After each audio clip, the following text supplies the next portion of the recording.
Good morning, students. Today we will discuss first form of public sector. We know this thing, there are three forms of public sector. Number one is departmental undertakings, second one is public corporation, and third and last one is government company. तो start करते हैं first से, departmental undertaking से। क्या होता है departmental undertaking? ये वो पब्लिक सेक्टर होता है जो गवर्नमेंट का डिपार्टमेंट चलाता है, जो गवर्नमेंट की मिनिस्ट्री चलाती है। मिनिस्ट्री मीन्स मंत्रालय। सबसे पॉपुलर फॉर्म है पब्लिक सेक्टर का डिपार्टमेंटल अंडरटेकिंग्स। कहने का मतलब है डिपार्टमेंटल अंडरटेकिंग्स गवर्नमेंट के डिपार्टमेंट्स होते हैं जो गवर्नमेंट की मिनिस्ट्री हैंडल करती है। It is owned and controlled by government. ये गवर्नमेंट के द्वारा चलाए जाते हैं और इनकी मैनेजमेंट कौन करती है? मिनिस्ट्री। जैसे रेलवे डिपार्टमेंट कौन हैंडल करता है? Ministry of railway.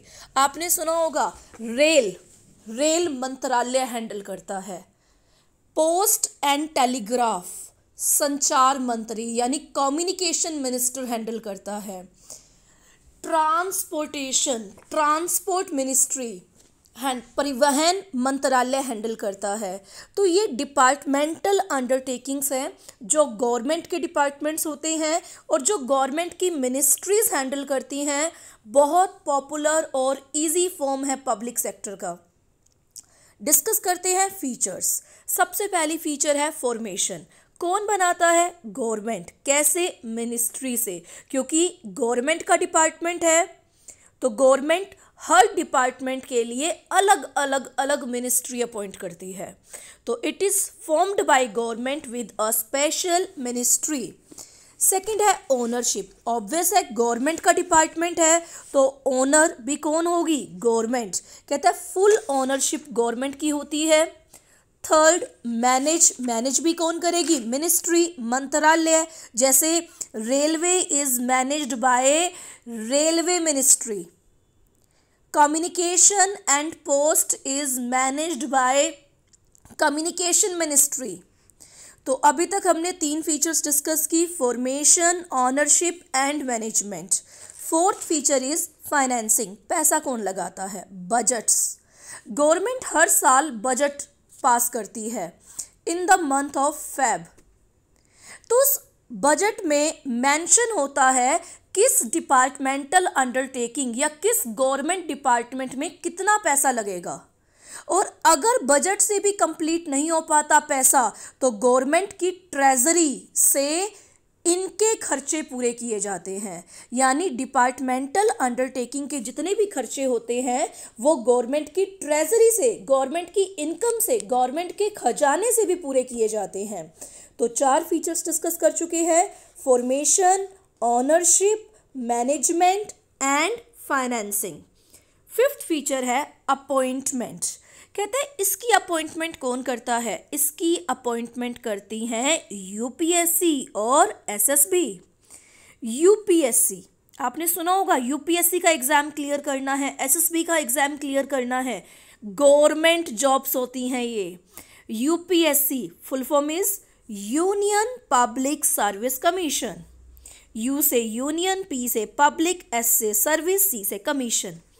SSB staff selection board. तो इनकी अपॉइंटमेंट यूपीएससी और एसएसबी के थ्रू होती हैं और इनके एम्प्लॉयज़ गवर्नमेंट एम्प्लॉयज़ होते हैं। यानी जो रेल मिनिस्ट्री में काम कर रहा है या जो फाइनेंस मिनिस्ट्री में काम कर रहा है या फिर जो रेडियो दूरदर्शन में काम कर रहा है, टेलीफोन सर्विसेज में काम कर रहा है, तो ये गवर्नमेंट एम्प्लॉयज़ होते हैं जो गवर्नमेंट के डिपार्टमेंट के होते हैं। No separate existence. इनका कोई सेपरेट एंटिटी नहीं होती, पहचान नहीं होती, एग्जिस्टेंस नहीं होता, क्योंकि कोई भी डिपार्टमेंटल अंडरटेकिंग अपने नेम पे कोई भी प्रॉपर्टी नहीं रख सकता। केस में कोई भी केस फाइल नहीं कर सकता, कोर्ट में कोई भी केस किसी के अगेंस्ट भी फाइल नहीं कर सकता without the permission of government.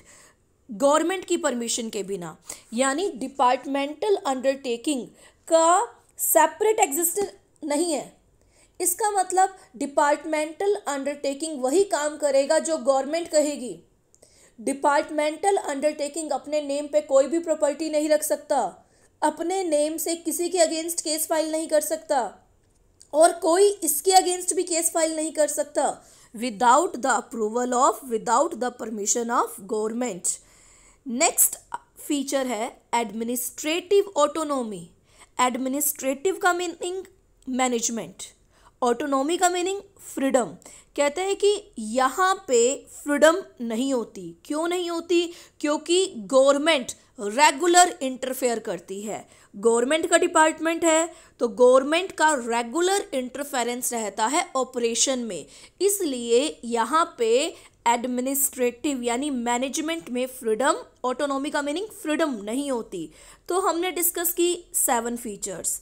Formation government करती है, ओनर गवर्नमेंट होती है, मैनेज मिनिस्ट्री करती है, पैसा गवर्नमेंट लगाती है, अपॉइंटमेंट यूपीएससी और एसएसबी करता है, कोई सेपरेट एग्जिस्टेंस नहीं होता, किसी के अगेंस्ट भी केस फाइल नहीं हो सकता, कोई प्रॉपर्टी नहीं रख सकती और कोई फ्रीडम नहीं होती। अब करते हैं इसके एडवांटेज यानी मेरिट्स। Number 1 easy formation.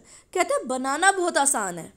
कैसे आसान है? सिर्फ गवर्नमेंट का एडमिनिस्ट्रेटिव ऑर्डर चाहिए, गवर्नमेंट का ऑर्डर चाहिए और ये बन जाता है। इजी फाइनेंसिंग, पैसा बहुत इजीली अरेंज हो जाएगा। क्यों? क्योंकि गवर्नमेंट ने मैनेज करना है। सबसे पहली एडवांटेज क्या है? इजी फॉर्मेशन, कि बनाना आसान है, गवर्नमेंट का ऑर्डर चाहिए। फाइनेंस इजी है क्योंकि गवर्नमेंट ने लगाना है।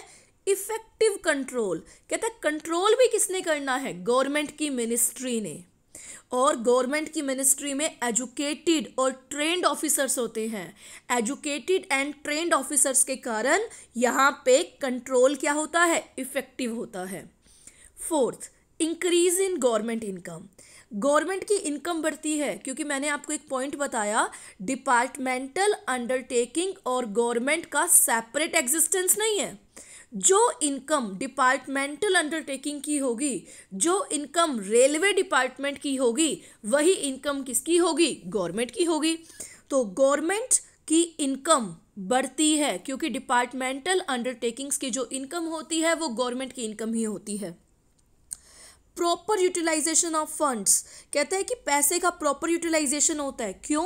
क्योंकि हर एक्टिविटी गवर्नमेंट के अप्रूवल से होनी है, हर एक्टिविटी गवर्नमेंट के ऑफिसर्स के अप्रूवल से होनी है। तो मिस यूटिलाइजेशन ऑफ फंड्स का तो सवाल ही नहीं उठता कि पैसा वेस्ट हो जाएगा, क्वेश्चन ही अराइज नहीं होता।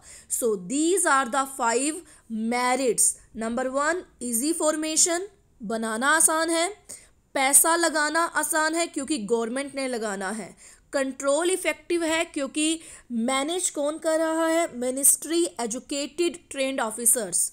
गवर्नमेंट की इनकम बढ़ती है, गवर्नमेंट का ट्रेजरी बढ़ता है, यूटिलाइजेशन ऑफ फंड्स प्रॉपर होता है क्योंकि हर काम, हर एक्टिविटी गवर्नमेंट की अप्रूवल से होनी है, तो कोई फंड्स का मिस यूटिलाइजेशन नहीं होता। लिमिटेशंस, क्योंकि हर चीज़ में मेरिट भी होती हैं तो कमियां भी होती हैं। लैक ऑफ क्विक एक्शन, कहता है यहाँ पे इतनी सारी फॉर्मेलिटीज़ हैं तो क्विक एक्शन नहीं होता। तो लैक ऑफ क्विक एक्शन कि कहता है बहुत टाइम लग जाता है, इतनी सारी फॉर्मेलिटीज़, इतने सारे रूल्स रेगुलेशंस, अननेसेसरी फॉर्मेलिटीज़ होती हैं। तो पहली कमी है lack of quick action. Second, red tapism. You know red tapism, delay in decision. कहता है इतना पेपर वर्क होता है, प्लस एक हैबिट होती है गवर्नमेंट एम्प्लॉय की not finishing the work. Private employees की हैबिट होती है कि वो आज का काम आज ख़त्म करके जाते हैं, लेकिन जो गवर्नमेंट एम्प्लॉयज़ होते हैं वो सोचते हैं कल ख़त्म कर लेंगे, परसों कर लेंगे, नेक्स्ट डे कर लेंगे।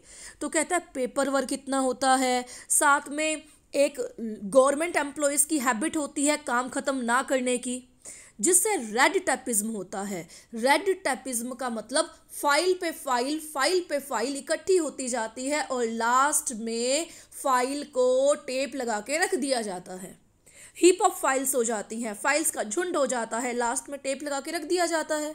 दिस इज रेड टेपिज्म कि काम करने में बहुत डिले होती है, क्योंकि पेपर वर्क ज़्यादा होता है गवर्नमेंट डिपार्टमेंट्स का, साथ में एम्प्लॉयज़ लेजी होते हैं। थर्ड, मोर पॉलिटिकल इंटरफेरेंस, गवर्नमेंट का इंटरफेरेंस बहुत ज़्यादा होता है। इतना ज़्यादा गवर्नमेंट का इंटरफेरेंस होता है कि हर चीज़ मिनिस्ट्री हैंडल करेगी, हर चीज़ मिनिस्टर के सुपरविज़न में होगा। और ये जो मिनिस्टर्स होते हैं ना, ये अपनी पार्टी को ज़्यादा बेनिफिट्स देते हैं बजाय कि देश के। तो ये भी सबसे बड़ी कमी है कि गवर्नमेंट का पॉलिटिकल इंटरफेरेंस बहुत ही ज़्यादा है और मिनिस्टर्स जो सबसे ज़्यादा बेनिफिट पार्टी को देते हैं ना कि कंट्री को देते हैं। फोर्थ, लैक ऑफ फ्लेक्सिबिलिटी, इतने सारे रूल्स रेगुलेशंस होते हैं, वो भी इतने स्ट्रिक्ट, जिससे फ्लेक्सिबिलिटी कम होती है। फ्लेक्सिबिलिटी का मतलब डिसीजन चेंज करना मुश्किल होता है, एक बार जो डिसीजन ले लिया वही फाइनलाइज हो जाता है। तो lack of flexibility because of strict government rules. Increase in tax burden, कहते हैं टैक्स बर्डन बढ़ जाता है। टैक्स किस पे बढ़ेगा? पब्लिक पे बढ़ेगा। कैसे बढ़ेगा? ये जो डिपार्टमेंटल अंडरटेकिंग्स होते हैं, जैसे मैंने एग्जांपल लिया रेलवे, आपको क्या लगता है कि ये प्रॉफिट ही कमाएंगे और गवर्नमेंट की इनकम ही बढ़ेगी? नहीं, ये लॉस भी कमाते हैं, क्योंकि इनका मेन मोटिव प्रॉफिट तो होता ही नहीं। तो बहुत बार ये डिपार्टमेंट्स लॉस कमाते हैं, और लॉस कमाएंगे तो गवर्नमेंट की इनकम तो बढ़ेगी नहीं, तो गवर्नमेंट इनडायरेक्टली इनके खर्चे कहाँ से पूरा करेगी? गवर्नमेंट लोगों पे टैक्स लगाएगी। गवर्नमेंट लोगों पे टैक्स लगाएगी, गवर्नमेंट की इनकम बढ़ेगी, और गवर्नमेंट उस इनकम का यूज़ करेगी इन डिपार्टमेंटल अंडरटेकिंग्स के खर्चों में। यूटिलिटी, यूज़, यानी डिपार्टमेंटल अंडरटेकिंग्स कहाँ यूटिलाइज है? नंबर 1, जहाँ पे पूरी तरह गवर्नमेंट का कंट्रोल चाहिए हो, जहाँ पे मेन मोटिव पब्लिक वेलफेयर हो, जहाँ पे सिक्रेसी इंपॉर्टेंट रोल प्ले करे। सिक्रेसी का मतलब जहाँ पे कुछ चीज़ें सीक्रेट रखनी हो, जैसे डिफेंस। अब डिफेंस इंडस्ट्री क्या प्राइवेट लोगों के हाथ में दे सकते हैं? नहीं दे सकते, गवर्नमेंट को अपने हाथ में रखनी पड़ेगी। जहाँ पे काफ़ी सारी इन्वेस्टमेंट की इन्वॉल्वमेंट हो और जहाँ पे प्राइवेट सेक्टर का रोल क्या हो? निल, वहाँ पे डिपार्टमेंटल अंडरटेकिंग यूटिलाइज होता है। नंबर 1 क्या है?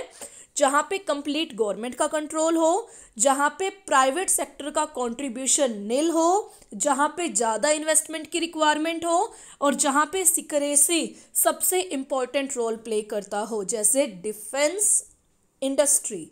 तो ये थी यूटिलिटी।